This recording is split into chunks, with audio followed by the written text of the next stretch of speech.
Warren Cole was 44 years old when his wife of 14 years sat across from him at their kitchen table and slid a document across the marble surface he'd chosen himself. She wanted $100,000 a month, tax-free, deposited directly into a private account he hadn't known existed until 5 days ago. No questions asked, or she'd file for divorce. She said it with the composure of a woman who had been rehearsing that moment for a very long time.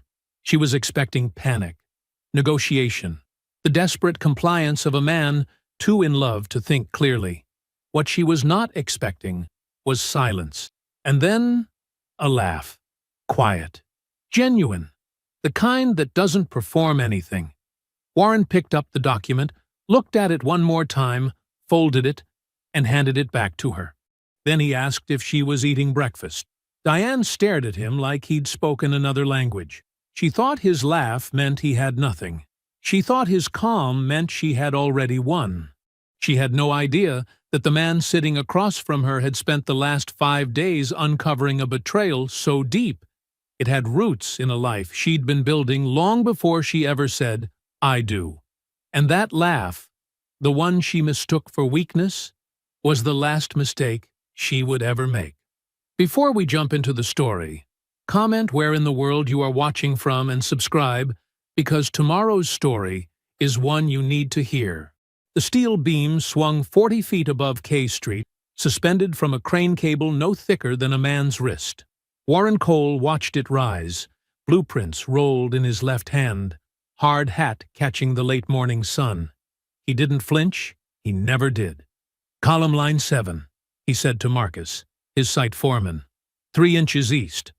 Marcus nodded, relayed the adjustment into his radio, and the beam shifted. It settled into position like a bone finding its socket. Perfect. This was the Meridian Project, a 12-story mixed-use development in northwest D.C. that would hold 42 residential units above a ground-floor marketplace. One of 3 active builds under Cole & Associates, Warren's firm. His name on the permits, his signature on the drawings, his reputation holding up the financing. He moved through the site the way he moved through everything. With economy.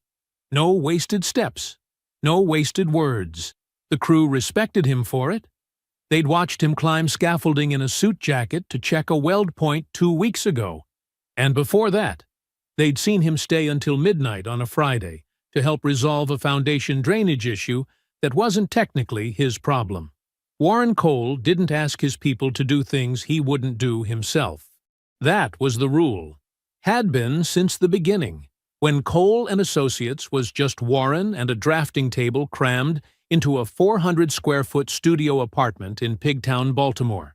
No associates, no clients, just a 26-year-old kid with a design fellowship from Howard, and the kind of stubbornness that either builds empires or kills you. It built an empire. He checked his watch. 3:45. He handed Marcus the rolled blueprints, clapped him on the shoulder, and walked to his truck. A black Denali that still smelled faintly of sawdust because he refused to stop loading materials into it himself when a delivery ran short. The drive from D.C. to Potomac took 38 minutes. Warren used it the way he always did, in silence. No radio, no podcast, just the hum of the engine and the slow unwinding of the professional mind, making room for whatever waited at home. The house appeared through a corridor of mature oaks, set back 300 feet from the road, on 2.5 acres of landscaped property. Georgian brick, custom millwork, a roofline that managed to feel both grand and restrained, because Warren had drawn it that way. Every angle, every proportion, every sightline was his. He'd designed this home the way he designed everything to last. He pulled into the garage and entered through the mudroom, set his keys on the hook, hung his jacket. Diane was in the kitchen. She stood at the island with a glass of sparkling water, wearing a cream silk blouse tucked into tailored trousers, gold at her ears and wrists, full makeup, hair blown out and falling past her shoulders in a way that looked effortless and cost $300 every 2 weeks to maintain. It was 4 o'clock on a Tuesday. "Hey, baby," she smiled. Warm, practiced. "How was your day?" "Good," Warren said. He kissed her cheek. She smelled like bergamot and something floral he couldn't name. "Meridian's ahead of schedule." "That's wonderful." She turned back to her phone. Her thumb moved across the screen, then stopped. She set it face down on the counter. "I was thinking salmon for dinner. That okay?" "Sounds good." They ate at 7. The salmon was perfect, pan-seared, skin crispy, served on a bed of wild rice Diane had learned from a cooking class she'd taken last spring. The conversation moved across familiar, shallow ground. A gala next month. A landscaper who'd overcharged. A friend of Diane's whose daughter was applying to Georgetown.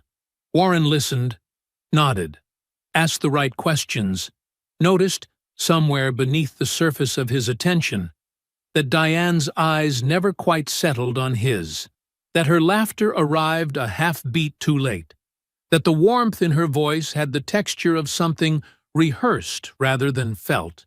He noticed, and as he always did, he let it pass. 14 years of marriage had taught him that not every silence meant something, that people were allowed their distances. He was wrong about that, but he didn't know it yet. At 10:15, Warren carried a manila folder from the kitchen to his home office. Quarterly projections Diane had offered to print for him earlier that week. He set it on his desk, and the folder slipped open. A page slid out that didn't belong. A credit card statement. 1 page. Diane's name printed at the top. An account number he had never seen. Warren sat down slowly. He read it the way he read structural reports, line by line, without skipping ahead. The Belmont Charleston Place, Fort High, $200. The mansion on Forsyth Park, Savannah, $3,800. Tiffany & Co. $7,150. A private charter service based in Fort Lauderdale, $1,600. A resort in Nassau, $6,100. Smaller charges scattered between restaurants, spa treatments, a wine shop in the historic district, $43,000. 90 days. All of it during the 3 weekends Diane had told him she was visiting her sister in Atlanta. Warren stared at the statement for a long time. The numbers didn't blur. They stayed sharp, precise, undeniable, the way structural failures always look on paper once you finally see them. He closed the folder, placed it in his desk drawer, turned off the lamp. He went to bed beside his wife. She was already asleep, or performing sleep, her breathing too even, too controlled. Warren lay on his back in the dark, eyes open, watching the ceiling of the house he'd built with his own hands. He did not sleep. The folder sat on his nightstand like a grenade with the pin already pulled. Warren opened his eyes at 4:52, 8 minutes before his alarm. The bedroom was still dark. Diane lay beside him on her side, one hand tucked beneath her pillow, her breathing slow and deep. Real sleep this time. Whatever performance she'd been managing the night before had given way to genuine unconsciousness. He watched her for 10 seconds, maybe 15. The curve of her shoulder beneath the silk pajama top. The small crease between her eyebrows that appeared when she slept deeply, as though even rest required effort from her. 14 years. Warren rose without sound. His feet found the hardwood floor, and he moved through the dark with the precision of a man who had been navigating structures his entire life, knowing where the weight-bearing points were, where the floor would creak if you stepped wrong. He showered in the guest bathroom down the hall, dressed in his closet with the door closed. Navy slacks, a white button-down, work boots he'd swap for dress shoes if needed. By 5:30, he was in the garage. By 5:32, the Denali was pulling down the oak-lined drive. Diane hadn't stirred. He waited until he hit the beltway before making the call. Philip Okafor picked up on the second ring. No grogginess in his voice. No surprise. Just the low, measured tone of a man who was already awake and already thinking. "Warren, I need to ask you some things," Warren said. "Legal things, about my finances." A pause. Brief. Then, "Go ahead." "If I wanted to pull records on every joint account Diane has access to, investment accounts, household accounts, anything connected to my name or my social, what am I allowed to touch?" Philip didn't ask why, didn't ask what happened. The absence of those questions told Warren everything about how long his friend had been waiting for this exact phone call. "You're a co-owner on the joint accounts," Philip said. "You have full legal access to any account bearing your name or funded by your income. Investment accounts, where you're the primary, same. If she has sole accounts funded independently, those get more complicated. But anything routed from your earnings, your firm's distributions, your personal holdings, pull it all. What about an LLC?" Another pause, slightly longer. "Registered where?" "I don't know yet. Virginia, maybe. If your money funded it, directly or through intermediary accounts, you have standing to investigate. If you want to do this properly, you need a forensic accountant working under privilege through my firm. That way, everything stays protected." Warren merged onto 495, the morning still gray around him. "You have someone?" "I have exactly the right person," Philip said. "Her name is Audra James. She's done this kind of work for 15 years. Divorce fraud, asset concealment, threshold evasion. She's seen every version of it. I'll bring her in under my engagement letter so privilege attaches." "How fast?" "I can have her in my office by noon today. Can you get me access to your accounts digitally? Statements, logins, anything Diane wouldn't notice being accessed? I can get you everything. Then get me everything." Philip's voice didn't change pitch, didn't soften, didn't harden. It stayed exactly where it was, flat, competent, ready. "Warren, yeah, you're doing the right thing, and you're doing it the right way." Warren said nothing to that. He hung up, set the phone in the center console, and drove the remaining 20 minutes to the Meridian site in silence. 2 days passed. Warren worked. He checked beam alignments. He reviewed contractor bids for the Bethesda project. He signed off on electrical schematics and took a lunch meeting with a zoning official. He came home at 6:30, kissed Diane's cheek, and ate whatever she'd made or ordered. He asked about her day. She told him about a yoga class, a lunch with a friend named Katrina, a problem with the pool service. He listened, nodded, gave nothing away. On the second night, after Diane went upstairs, Warren sat in his office and opened his laptop. An encrypted email from Philip's firm was waiting. Audra James had attached a preliminary report, 12 pages of account flow, flagged irregularities, and one finding marked urgent. Warren opened the attachment. A Virginia LLC, registered 18 months ago. Entity name, Hargrove Lifestyle Consulting, LLC. Diane's maiden name. The business had no website, no clients, no revenue, no tax filings reflecting income.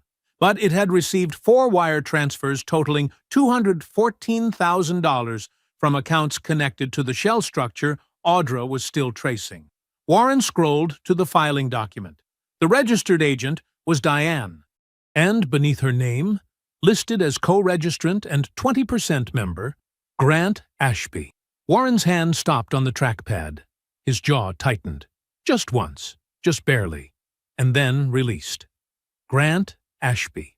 The man who'd sat 2 seats away from him in Advanced Design Studio at Howard, who came from 3 generations of money and still couldn't beat Warren for the Ellsworth Fellowship, who'd shaken Warren's hand at graduation with a smile that never reached his eyes. Warren stared at the name on the screen. The cursor blinked beside it, patient, indifferent. He said nothing. The kitchen smelled like French roast and something else Warren couldn't name at first. Then he placed it. The orange blossom candle Diane only lit when she wanted the room to feel intentional, curated, like a set dressed for a scene she'd already rehearsed. He noticed the staging before he noticed her. 2 mugs on the table. The good ones, the handmade ceramic set from that potter in Asheville she'd insisted on buying 3 years ago. Cream already added to his. A small plate of sliced fruit between them, untouched. The morning light through the bay window hit the marble countertop at an angle that made everything look like a magazine spread. Diane sat at the far end of the kitchen table, straight-backed, legs crossed at the ankle. She wore a cashmere wrap over a simple silk blouse, effortless in the way that took her 45 minutes to assemble. Her hands were folded on the table in front of her. Relaxed, practiced. Warren set his keys on the counter. He'd been at the Meridian site since 7, checking concrete pours. His boots still had dust on them. "Sit down," Diane said. Soft, almost tender. "I made coffee." He sat, pulled the mug toward him, took a sip. The cream was measured exactly right. She'd always known how he took his coffee. That had never been the problem. "Warren?" She said his name the way she said it when she wanted something to land. Full weight on the first syllable. Eye contact held just long enough to communicate seriousness without aggression. "We need to talk about us." He set the mug down. Said nothing. "This isn't working for me," she said. "It hasn't been working for a long time. I think you know that." Warren watched her face. The micro-movements, the slight tilt of her chin. Upward, always upward, that she used when she wanted to appear both vulnerable and in control simultaneously. "I have needs," she continued. "Financial needs, emotional needs. And I've been patient, Warren. I've been more than patient. But I can't keep living in a marriage where I feel like an afterthought." She paused here, waiting for him to fill the silence, to apologize, to ask what he could do differently. He recognized the tactic because she'd used it 100 times over 14 years, the strategic pause that forced him into the role of supplicant. He drank his coffee. Diane's left hand moved to a manila folder that had been resting beside her placemat. She opened it, removed a single document, crisp, formatted, clearly prepared by an attorney, and slid it across the table toward him. "I don't want a war," she said. "I'm giving you the opportunity to avoid one. If you agree to these terms, I'm willing to stay, to work on things." Her voice dropped half a register. "To try." Warren looked down at the document. He read it slowly. Personal monthly allowance of $100,000 deposited directly into a designated private account. Tax-free. No reporting requirement. No approval process. No questions. He read it again. The language was clean. Professional. Someone had been paid well to draft this. $100,000 a month. To a woman who had already taken over $1 million from him through fabricated invoices and shell accounts, who had funneled his money to a man who despised him, who had married him as a backup plan and spent 14 years cashing checks against his blindness. Warren looked up at Diane, and he laughed. Not loud, not bitter, not performative. A quiet sound, almost gentle, that rose from somewhere deep in his chest and escaped before he could have stopped it even if he'd wanted to. It was the laugh of a man who had just watched the last piece of a puzzle slide into place. The laugh of sudden, total clarity. 14 years. All of it. Right here, on one page. Diane's face changed. The composure she'd held so carefully. The soft eyes. The measured tone. The angle of her chin. All of it flickered. Cracked. Her lips parted slightly. Her eyes narrowed by a fraction. "You're not serious," she said. Warren folded the document once, then twice. He slid it back across the table toward her. "Neither are you," he said. "Not about this." He stood up, walked to the counter, refilled his mug from the French press she'd prepared as part of her stage dressing. The coffee was still hot. "You eating breakfast?" he asked. His back was to her. His voice was the same voice he used every Saturday morning. Easy, unhurried. He turned around with his mug and leaned against the counter. Diane stared at him. The document sat folded between them on the table. Her hands had unclasped. One pressed flat against the surface, fingers slightly spread, as though she needed the contact to steady something shifting beneath her. She didn't answer his question. She was looking at him the way you look at a structure you thought you understood, and realizing, for the first time, that you never read the blueprints correctly. Warren sipped his coffee. He was not running. He was not begging. He was not negotiating. He was building. The morning sun hadn't cleared the tree line when Warren picked up his phone. He typed 2 words to Philip. Schedule it. The reply came in 9 seconds. A time. An address. Nothing else. Philip's office occupied the 14th floor of a glass tower on K Street. The reception area was all dark wood and muted lighting, designed to communicate discretion before a single word was spoken. Warren had been here 100 times over 20 years. Business filings, contract reviews, partnership agreements. Never this. Philip met him at the interior door. Navy suit, no tie, reading glasses pushed up on his forehead. He gripped Warren's hand, firm, brief, and led him down the corridor to the corner office, blinds already drawn. Door closed behind them with a soft click. Audra James was already seated at the conference table. She had 3 folders open in front of her, a laptop angled toward an empty chair, and a printed timeline pinned flat with her forearm. She looked up when Warren entered. Nodded once. No small talk. Warren sat. Philip settled into the chair beside Audra. He folded his hands on the table. "Audra's going to walk you through the full picture," Philip said.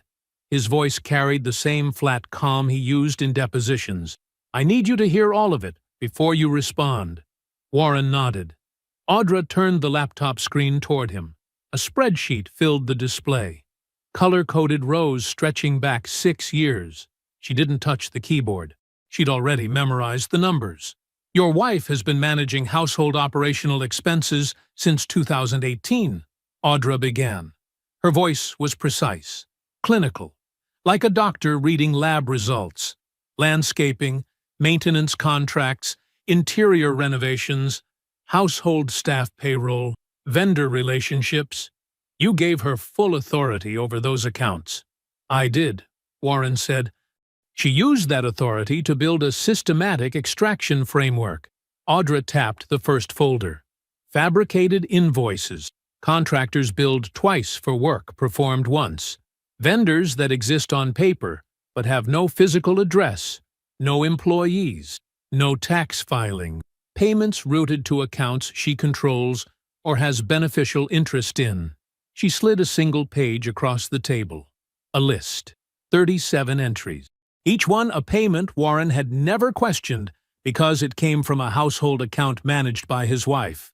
Amounts ranging from $8,000 to $47,000. Routine enough to ignore. Frequent enough to bleed.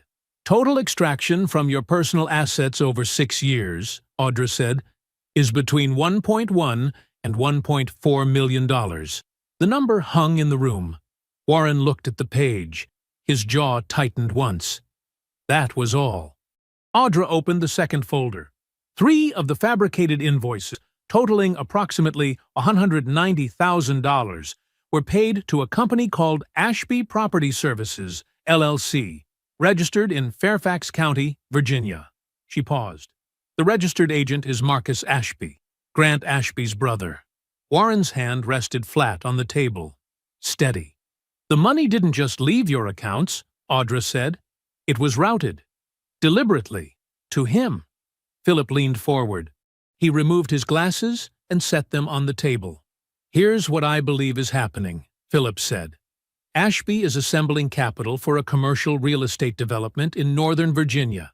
Mixed use. $62 million projected build.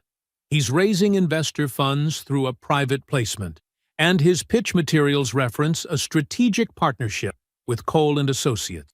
Philip's eyes held Warren's. That partnership does not exist, was never discussed, was never authorized. Warren said nothing. He's using your name, Philip continued, your firm's reputation, and your wife's stolen money as the foundation for a deal that, based on what Audra and I have reviewed, appears to be fraudulent on multiple levels. He's trading on you, Warren. Every dollar he raises comes with your credibility attached to it like a signature you never signed. The room was quiet, the hum of the building's ventilation system, the distant sound of K Street traffic 14 floors below. Warren looked at the timeline pinned under Audra's arm. 6 years of entries. 6 years of checks he never thought to question, because the woman writing them slept beside him every night. How long, Warren said, to build a case that can't be argued around? Philip didn't hesitate. 3 weeks. I can have filings ready in 3 weeks. Warren looked at the window. The blinds sliced the afternoon light into thin, even bars across the table. 4, he said. I want it airtight. No gaps. Nothing they can wiggle through. Philip nodded. 4. Warren pulled into the driveway at 6:47. The porch lights were on. The front door was unlocked. Diane was in the kitchen, stirring something on the stove. She turned when she heard his footsteps. Her expression was careful, testing the air between them. Hey, she said. Soft, warm, the voice from before the kitchen table, before the document. I made pasta. Smells good. He kissed her cheek, set his bag down, rolled up his sleeves. How was your week? He asked. She smiled. Relief moved through her shoulders like a held breath releasing. It was good, she said. Quiet. I missed you. Warren handed her the pepper grinder from the counter. Their fingers touched briefly. Tell me about it, he said. She did. She talked about a gallery opening, a lunch with a friend, a dress she'd ordered. He listened to every word, nodded in the right places, asked a follow-up question about the gallery. Diane watched him across the table as they ate. She saw what she wanted to see, a man settling back into his role, a man who had laughed at her demand and was now, perhaps, reconsidering, softening, coming around. She was wrong about all of it. The man across the table was not softening. He was sharpening. The shift came Monday evening. Warren walked through the front door and found Diane at the stove again. Not the careful performance from Saturday. Something different. She was barefoot, hair down, an apron he hadn't seen in years tied at her waist. Music played low from the kitchen speaker, an old Al Green record they'd danced to once at a friend's wedding. I picked up lamb from the butcher, she said, without turning around. That place you like in Georgetown. Warren set his keys on the counter. You didn't have to do that. She looked over her shoulder, smiled. Not the polished smile, the soft one, the one she'd used on him when they were dating. I wanted to, she said. Tuesday. She brought him coffee in his home office, set the mug on his desk, and let her hand trail across his shoulder as she left. Didn't say a word. Wednesday. She suggested they go to dinner, somewhere quiet. She wore the earrings he'd bought her for their 10th anniversary, the ones she'd told him were too simple for her friends' events. Thursday morning, over toast, she said it. I think we were both coming at things the wrong way. She held her coffee in both hands, eyes down, practicing vulnerability. I pushed too hard. I know that. But I think we can find something that works for both of us, if we're honest. Warren looked at her across the table, took a bite of toast, chewed, swallowed. I'd like that, he said. She exhaled, reached across the table and squeezed his hand. He squeezed back, and then he went to work. 3 tracks, running simultaneously. None of them visible from inside the house. Track 1. Every evening after 9, Warren reviewed documents Philip sent to a secure email address. Draft filings for civil lawsuits in 2 jurisdictions. Fraud, conversion, breach of fiduciary duty. Each count supported by Audra's forensic documentation. Each name spelled correctly. Each dollar amount verified to the cent. Philip's drafts were meticulous. Paragraphs built like load-bearing walls, every clause reinforcing the one before it. Warren read them the way he read blueprints, found one ambiguity in a damages calculation on page 14, flagged it. Philip corrected it within the hour. Track 2. During business hours, Warren authorized a series of structural changes to Cole & Associates' corporate holding entities, asset protections, insurance adjustments, a reallocation of intellectual property rights from one subsidiary to another. All of it legal. All of it routine for a firm of Cole & Associates' size. All of it invisible to anyone not looking for it. The moves were available precisely because no litigation had yet been filed. Once the lawsuits went live, these protections would already be in place. A foundation poured weeks before the storm arrived. Track 3. Philip's associate made 2 phone calls. Confidential. Professional. To investors whose names appeared in Ashby's pitch materials Audra had obtained through the discovery process tied to Diane's LLC. The calls were simple. Philip's associate identified himself as counsel for Cole & Associates. He asked whether the investors were aware that no partnership existed between Cole & Associates and Ashby's development group. He asked whether they had independently verified the claims in Ashby's prospectus. He did not accuse. He did not threaten. He asked questions. The first investor, a private equity group out of McLean, requested a follow-up meeting within the day. The second, a family office in Bethesda, went silent for 36 hours. Then the family office formally withdrew its commitment. $8.2 million. Gone from Ashby's deal in a single email. Ashby would feel that. He wouldn't know where it came from. Not yet. Friday evening, Warren drove to Baltimore. The row house on Garrison Boulevard hadn't changed in 30 years. Same brick steps. Same iron railing his father had welded himself. Same smell inside. Lemon cleaner and something sweet baking. Beverly Cole, 70, stood at the kitchen counter slicing tomatoes. She wore a house dress and reading glasses pushed low on her nose. She didn't look up when Warren came through the back door. "Wash your hands," she said. "Cornbread's almost done."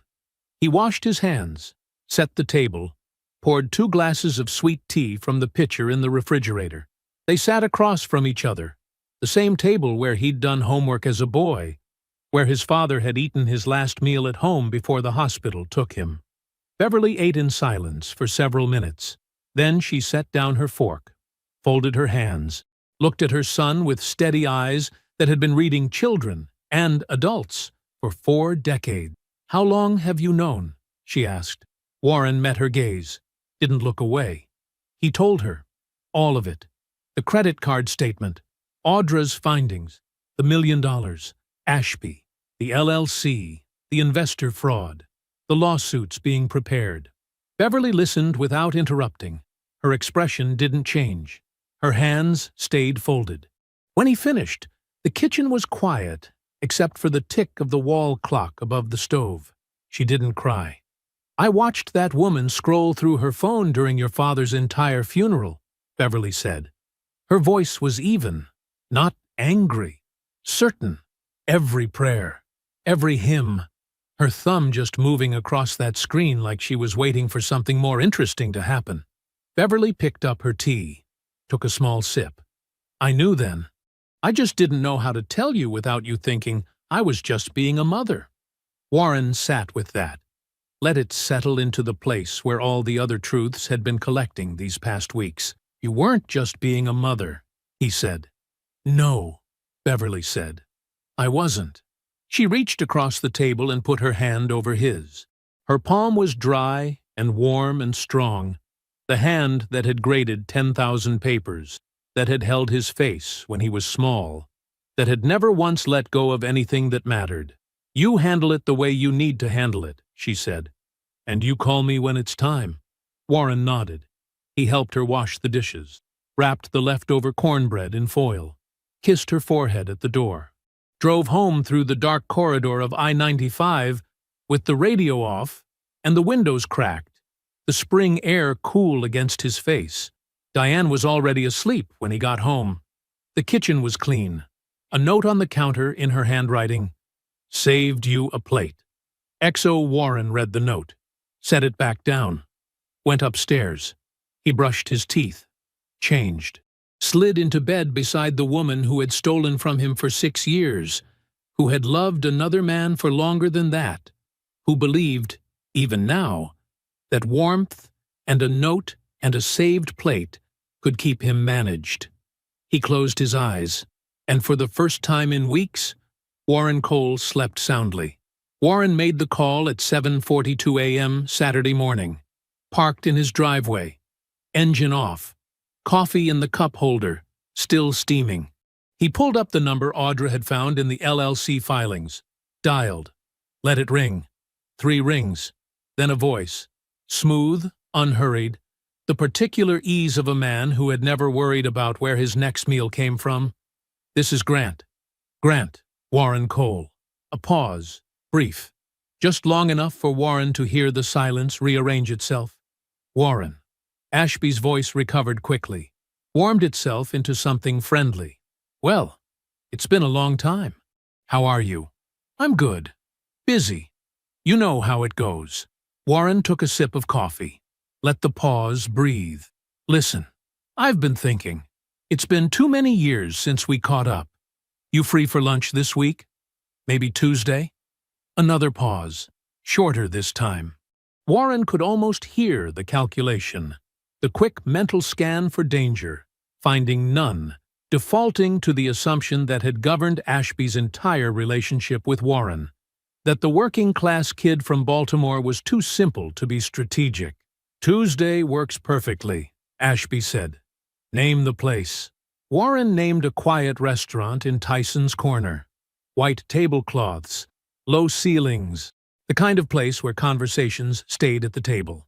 I'll be there, Ashby said. Looking forward to it, Warren. Truly. Warren ended the call, finished his coffee, went inside and made breakfast for Diane. Tuesday, 12:15 p.m. Warren arrived 10 minutes early, took a corner table facing the door. He wore a charcoal sweater over a white shirt. No tie, no watch. He'd left the Patek Philippe at home. He wanted to look like what Ashby expected him to be. Simple, earnest, slightly beneath the moment. He ordered water with lemon and read the menu. At 12:22, Grant Ashby walked through the door. Navy suit. Custom. The kind with hand-stitched lapels that cost more than most people's cars. Silk pocket square. Italian shoes that clicked against the tile floor. He scanned the room with the proprietary confidence of a man who believed every space rearranged itself around his entry. He spotted Warren, smiled broadly, crossed the room with his hand extended. Warren. He gripped Warren's hand firmly. Too firmly. The squeeze of a man establishing hierarchy. You look great. Still keeping yourself in fighting shape. Clean living, Warren said. Sit down. I ordered bread. Ashby sat, unbuttoned his jacket, settled into the chair like he owned it. The waiter appeared. Ashby ordered a bourbon. Top shelf, neat, without looking at the menu. So, Ashby said, leaning back, what's new in the world of Warren Cole? I hear the DC project is massive. Mixed use, right? Residential and commercial. 32 stories, Warren said. Breaking ground on Phase 2 next month? Incredible. Ashby shook his head. That smile again. Wide, practiced, carrying 20 years of something that looked like admiration, but tasted like resentment. You've really built something, Warren. I always said you would. Warren nodded, took a piece of bread, buttered it slowly. What about you? Warren asked. I hear you've got things moving in Northern Virginia. Ashby's eyes lit up. This was the invitation he'd been waiting for, the chance to perform. Big things, he said. He leaned forward, dropped his voice to the register men use when they want to sound like they're sharing secrets. Commercial mixed use. 60-acre parcel outside Leesburg. Investor interest has been, honestly, Warren, overwhelming. We're talking institutional capital, family offices, the whole spectrum. Warren nodded. What's your timeline on capitalization? You fully committed? 90% there, Ashby said. He swirled his bourbon. A few final tranches to close. But the fundamentals are rock solid. The partnerships we've structured, they give investors real confidence. Partnerships, Warren repeated. Neutral, curious, strategic ones, Ashby said. Firms with track records, names people trust. He met Warren's eyes and held them. Not a flicker of shame, not a trace of guilt. Just the easy confidence of a man who believed his lies were indistinguishable from truth. Warren let the silence sit for 3 seconds. Then he smiled slightly and asked about the lamb. They ordered. They ate. Ashby talked for 40 minutes. About markets, about opportunity zones, about the generational wealth his project would create. Warren listened, asked a question about the investor structure, asked another about the partnership agreements, who drafted them, what the disclosure requirements looked like. Ashby answered each one, carefully, vaguely, but enough. Enough. The plates were cleared. Coffee arrived. Ashby was relaxed now. Expansive. He'd spent an hour performing for a man he considered his audience, and he was satisfied with the show. Warren set down his cup. Grant. Something in the tone. Ashby's hand paused midway to his coffee. I want to ask you something directly, Warren said, and I'd appreciate a direct answer. Ashby's smile held, but his eyes sharpened. Of course. I've heard, from more than one source, that Cole & Associates appears in your investor materials as a strategic partner. Warren's voice was level, unhurried, the same tone he used when telling a client that the foundation they'd chosen wouldn't hold. I want to be clear. No such partnership exists.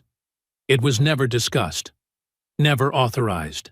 The smile left Ashby's face. It didn't collapse. It withdrew, pulled back behind a mask of careful stillness that told Warren everything he needed to know about what lived behind it. Warren, I think there may be a misunderstanding. There isn't. Warren folded his napkin, set it beside his plate. I'm not here to argue about it. I'm here to give you a courtesy I don't owe you. He looked directly into Ashby's eyes, held them the way a blueprint holds a building. Steady, structural, immovable.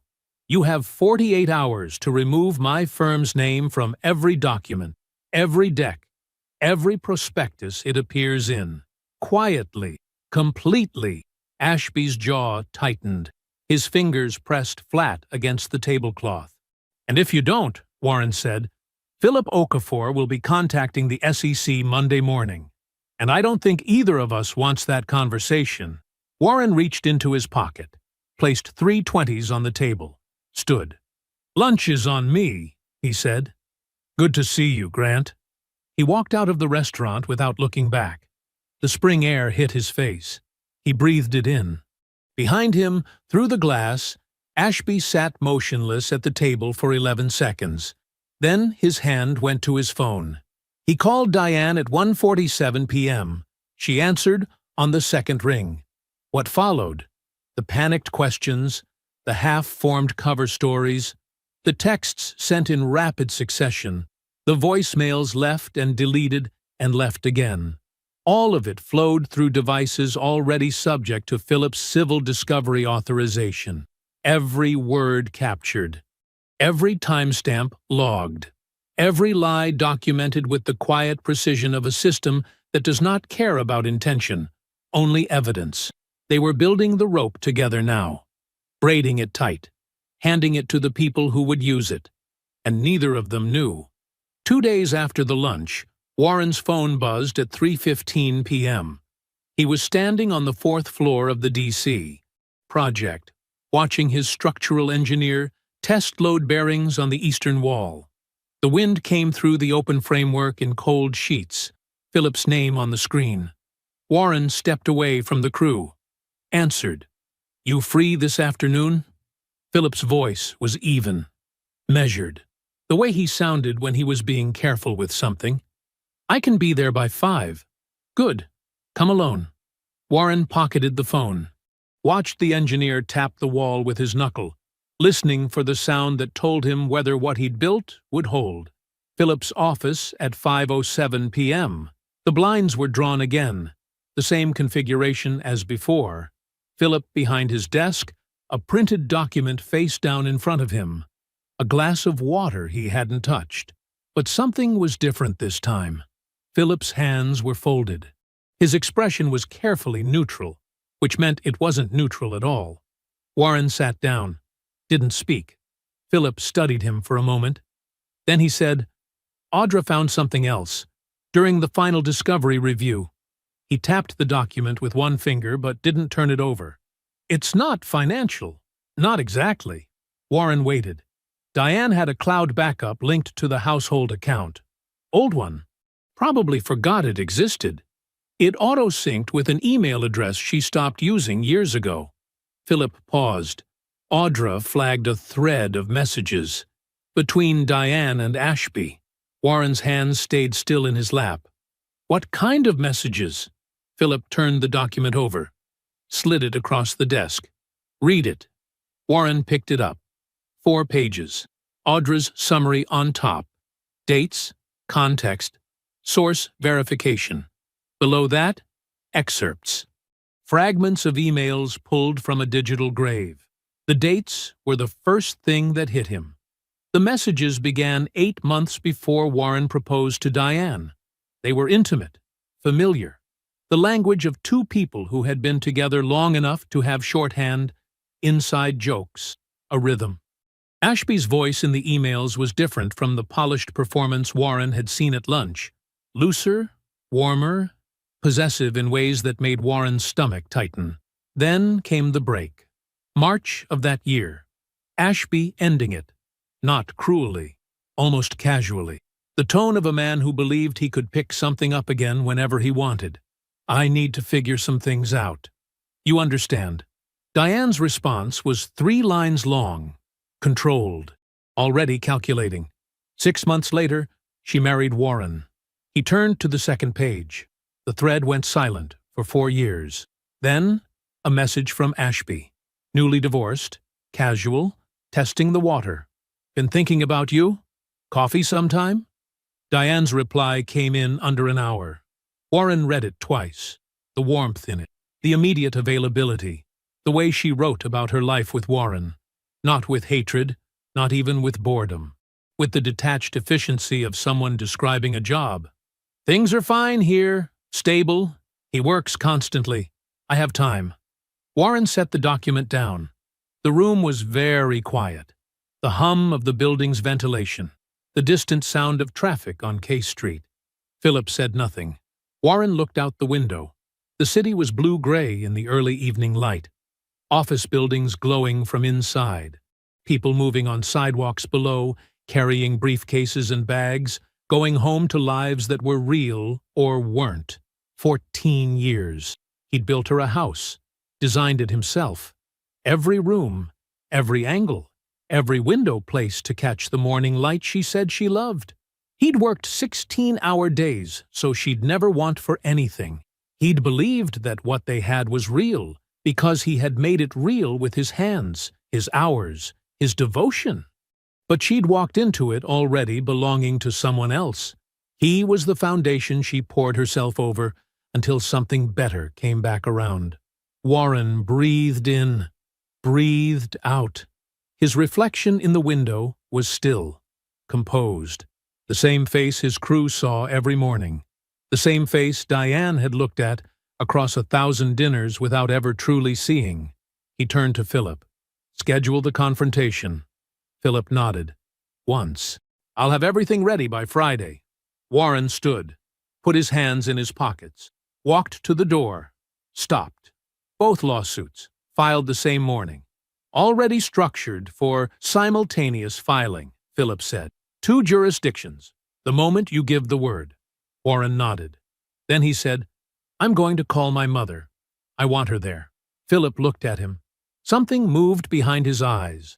Not surprise, not pity. Recognition.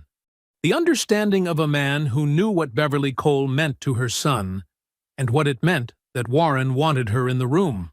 Good, Philip said. That's good. Warren drove home through evening traffic, pulled into his driveway, sat in the car for 2 minutes with the engine off. Then he picked up his phone and called Beverly. She answered on the first ring, like she'd been waiting. Baby. Mama. He closed his eyes. I need you to come to the house Friday. Late morning. A pause. Is it time? It's time. I'll be there. He went inside, made dinner, ate across from Diane, who told him about a gallery opening she wanted to attend. He listened, nodded, smiled when she smiled, and felt, beneath the calm surface of his chest, the clean and final settling of something that had been unfinished for far too long. Friday, 10:42 a.m. Sunlight came through the living room windows in long, clean rectangles. Warren had designed this room with southern exposure, floor-to-ceiling glass that opened onto the back garden, white oak floors, a ceiling that rose 14 feet at its peak. He'd drawn it on paper before he could afford to build it. Every angle was deliberate. Every proportion was his. Beverly sat in the armchair by the window. She wore a navy dress and low heels. Her hands were folded in her lap. Her posture was straight. She did not fidget. She did not look around. She simply sat there the way she'd sat in classrooms for 35 years, watching, waiting, already knowing. Warren stood near the dining table. A manila folder rested on its surface. He wore a plain white shirt, sleeves rolled to the forearms. No tie, no performance. He texted Diane, "Come to the living room when you're ready." Footsteps on the stairs, the soft click of heels on hardwood. Diane appeared in the doorway wearing cream slacks and a silk blouse, her hair pulled back, already composing her face into something pleasant. She saw Beverly. The pause was small, maybe half a second, but Warren caught it. The way her lips parted, the way her right hand reached for the doorframe and then pulled back. "Beverly," Diane said. Her voice was light, almost warm. But the warmth didn't land anywhere. "I didn't know you were coming." Beverly looked at her, said nothing, didn't smile. Diane turned to Warren. "What's this about?" "Sit down," Warren said. Not a command, an instruction. The same tone he used on site, when something needed to be addressed, and there was no way around it. Diane sat. The couch, the one she'd chosen 2 years ago, $14,000, Italian linen, delivered by men who called her ma'am.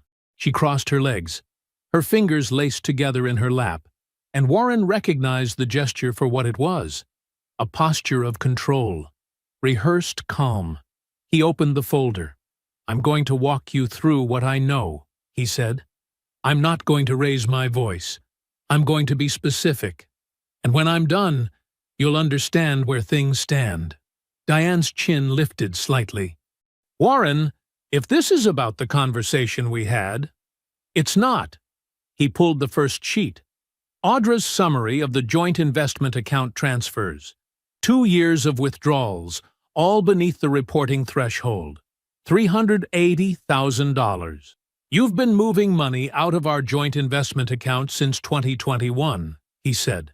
"Small amounts, carefully timed, $380,000. Diane didn't blink. "That account was joint. I had every right." "You did." Warren set the sheet down, pulled the next. "But you also inflated the household management expenses you controlled for 6 years. Fabricated invoices. Contractors billed double for work that was never done. Vendors that don't exist." He turned the page toward her. "Audra estimates between 1.1 and 1.4 million. Diane's lips pressed together. A micro-movement. 3 of those invoices," Warren continued, "went to a company registered to Grant Ashby's brother." Now her eyes changed. Not panic, not yet, but something shifting behind them. Recalculating. "The LLC you registered in Virginia," Warren said. Lifestyle consulting. Zero revenue. Co-registered with Grant Ashby. The wire transfers it received trace back to shell accounts you controlled. He pulled the next sheet. The investor materials. Ashby's name. Cole and Associates listed as a strategic partner. He used my name, Warren said. My firm. My reputation. To raise money from investors for a deal I never authorized. Diane's hand moved to her throat. Warren, you don't understand the full picture. I do. He pulled the last pages from the folder, set them in front of her. The emails. These are from a cloud backup you forgot was linked to our household account, he said. Messages between you and Grant, starting 8 months before I proposed to you. Diane looked at the pages, didn't touch them. He ended it, Warren said. And you married me. The silence that followed was absolute. Beverly didn't move. The sunlight didn't shift. The house held its breath. Then Diane spoke. Her voice was lower now, softer, the tone she used when she wanted him to feel responsible for her pain. You were never here, Warren. You know that. 60-hour weeks. 70. I was alone in this house for years. Can you honestly say you gave me what I needed? Warren looked at her, steadily. Is that why you opened the first account 4 months after our wedding? Diane's mouth opened, closed. Nothing came. Warren waited, gave her the space, the way he always had. She shifted, leaned forward. Her voice dropped to something almost conspiratorial. We can handle this between us. I'll return a portion, a significant portion. We can settle this privately. No lawyers beyond what's necessary. Warren, please. There's no reason to. Warren closed the folder. The lawsuits were filed this morning, he said. Both of them. Philip handled it. Diane went still. From the chair by the window, Beverly spoke. Her voice was quiet, clear. It carried the weight of 70 years and the precision of a woman who had chosen each word before she arrived. You should have loved him right when you had the chance. Diane looked at Beverly, then at Warren. Her mouth moved once, the beginning of something, but nothing came out. No strategy presented itself, no angle revealed itself. The performance had no audience left. Warren stood. He picked up the folder, tucked it under his arm, looked at Diane one last time, not with anger, not with satisfaction, with the steady gaze of a man who had finally finished building something he didn't want to build. He walked to his office, stepped inside, and closed the door quietly behind him. The letters went out on a Thursday. Philip's office sent them by certified mail and email simultaneously. 6 envelopes, 6 investors, each one containing a 3-page legal notice printed on cream bond paper with the firm's letterhead in clean black type. The language was precise, clinical, the kind of language that doesn't raise its voice because it doesn't need to. The notice informed each recipient that Cole and Associates had never authorized, endorsed, or entered into any strategic partnership with Grant Ashby or any entity associated with his Northern Virginia development. It stated that the use of Cole & Associates' name, reputation, and project portfolio in investor solicitation materials constituted unauthorized misrepresentation. It advised each investor to seek independent legal counsel immediately regarding the validity of any commitments made based on those materials. 2 investors withdrew before sundown. Their attorneys sent identical emails to Ashby's office, formal withdrawal of commitment, demand for return of deposited funds, reservation of all legal rights. By Friday morning, a third followed. By Monday, the deal was dead. The securities complaint landed on Tuesday. Philip had filed it 10 days earlier, timed, like everything else, to arrive in sequence rather than all at once. The Virginia Division of Securities opened a formal investigation into Ashby's investor solicitation practices.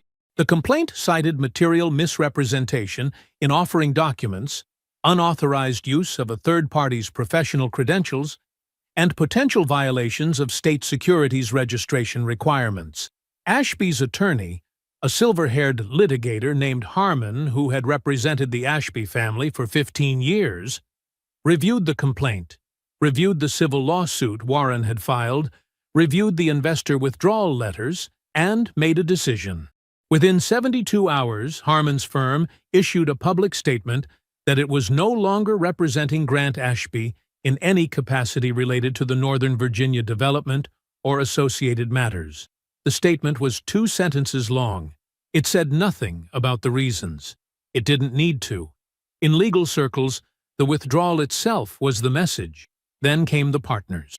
2 men, David Leung and Richard Pace, had co-invested personal capital into Ashby's deal based on representations he'd made about the project's institutional backing. When Philip's letters reached the investor pool, Leung and Pace hired their own forensic team. What they found matched what Audra had already documented: inflated projections, fabricated partnership agreements, and operating accounts that showed funds being redirected to personal expenses rather than development costs. They filed suit against Ashby on a Wednesday. Fraud. Breach of fiduciary duty.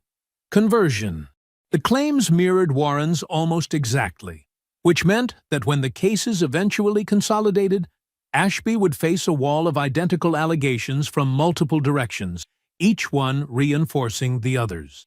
Grant Ashby, who had arrived at that lunch in his power suit, smiling, certain that the working-class kid from Baltimore could never touch him, was now standing in the wreckage of everything he'd tried to build on someone else's name. His family trust was nearly depleted. His professional reputation was public rubble. The deal he'd staked everything on, the one that was supposed to restore the Ashby name to what it had been before his divorce, before the bad investments, before the slow bleed of old money meeting new expenses, was gone. He called Warren on a Thursday evening. The phone rang 4 times and went to voicemail. He didn't leave a message. He sent an email the next morning. It was 3 paragraphs long. It mentioned their shared history. It suggested there had been misunderstandings. It proposed a conversation, man to man, no attorneys, to find a resolution that served everyone's interests. Philip responded within the hour. 1 line, "Please direct all future communications to my office." Diane watched it happen from across the Potomac. She saw Harmon's withdrawal statement shared in a legal newsletter she still subscribed to. She saw the investor lawsuits mentioned in a Northern Virginia business journal. She saw the silence from Ashby, who had not called her in 6 days, who had not answered her last 3 texts, who was now focused entirely on his own survival. She called her attorney on a Friday afternoon, Marcus Webb, the same man who had drafted the $100,000 allowance agreement she'd slid across the kitchen table with such confidence. Webb already knew Philip had contacted him 2 weeks earlier, a professional courtesy, he'd called it, informing him that his client might face criminal referral and that outstanding legal fees should be considered at risk. Webb was direct. He had always been direct. That was why Diane hired him. "The prenuptial agreement is enforceable," he said. "I've reviewed it 3 times. There's no ambiguity. There has to be. The fraud claims eliminate any spousal support argument you might have raised. The forensic record is comprehensive. If this goes to trial, you lose more than you would in settlement. And settlement, at this point, means accepting whatever terms his team offers."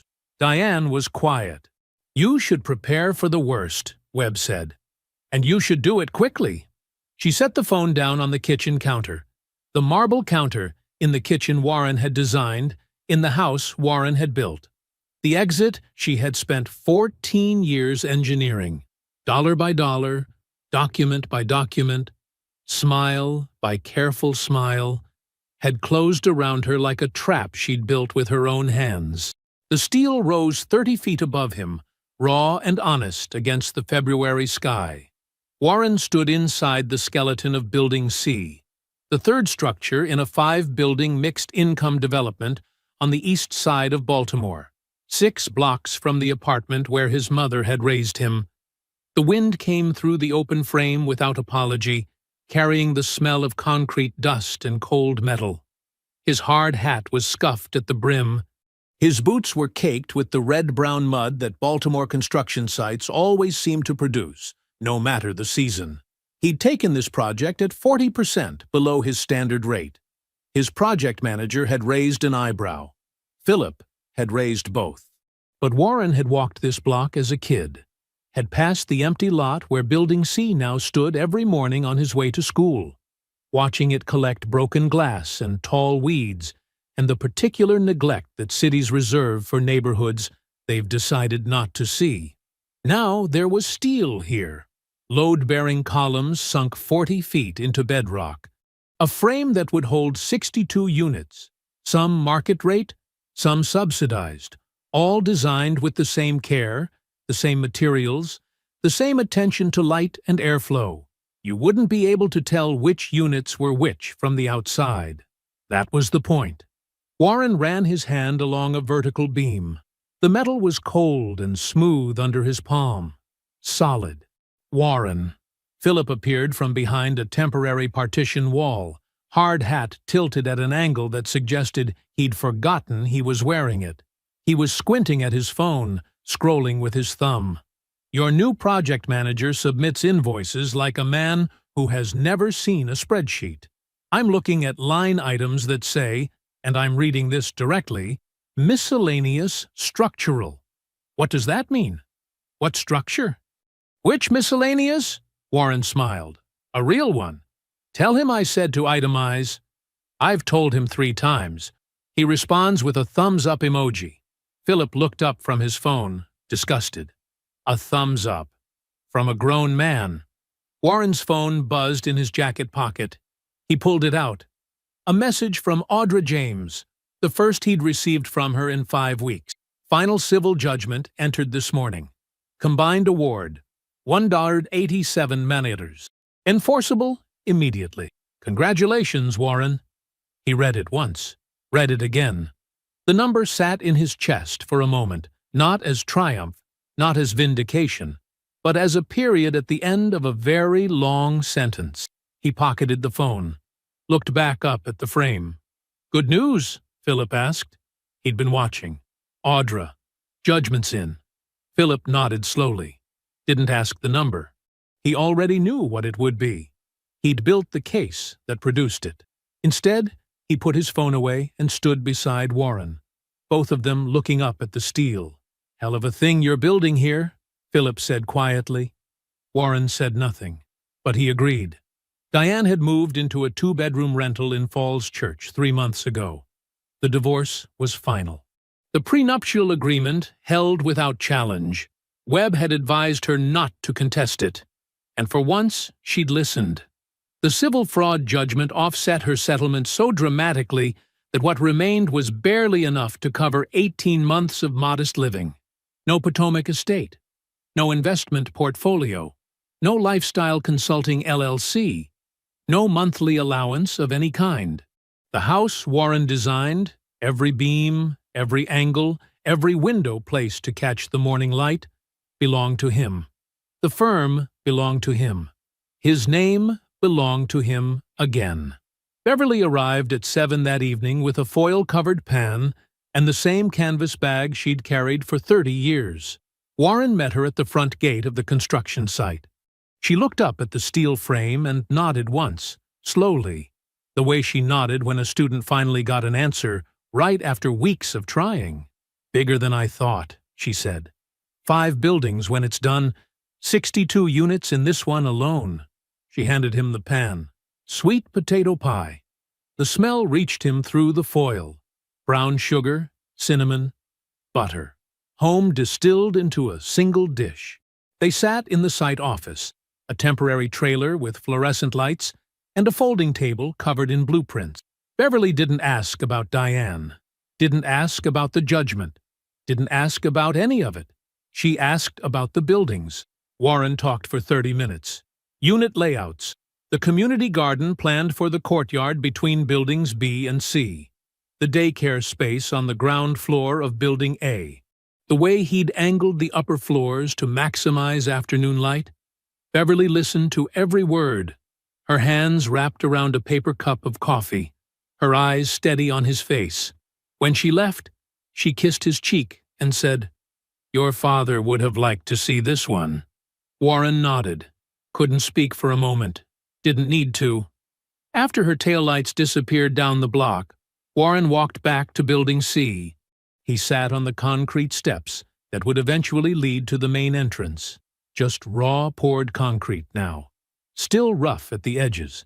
The sun was dropping behind the city skyline, painting the steel frame in shades of copper and gold. The February air bit at his face. He didn't move.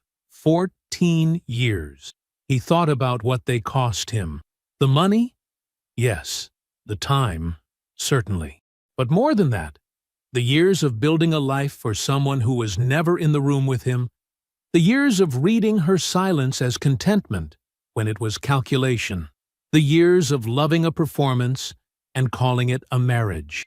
It had cost him something he couldn't put a dollar figure on, a kind of innocence about people, a willingness to assume the best without evidence.